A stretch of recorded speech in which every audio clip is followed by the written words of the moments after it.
All right, next recovery modality is getting your protein and carbs following a hard bout of training.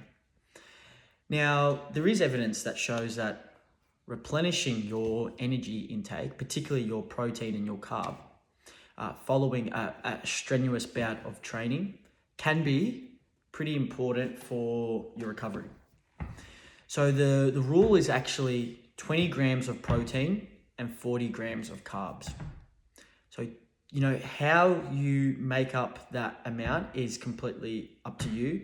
Whether that's through a sandwich that has the protein being a lean meat of some sort, chicken, tuna, fish, whatever you enjoy, and the carb being, whatever else you enjoy, whether that's in a sandwich, you have that lean meat and that bread is the carb. Whether you have a banana, a piece of fruit, the good old chalky milk, right? The milk being the carb. There's heaps of different options.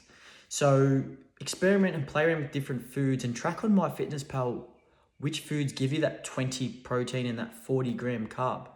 And then try and make a routine of 30 minutes up until 2 hours post that session that you're getting that nutrients in. During this time, this is when your body is most sensitive. Okay, when we talk about being sensitive, is the most sensitive time where it can absorb the nutrients.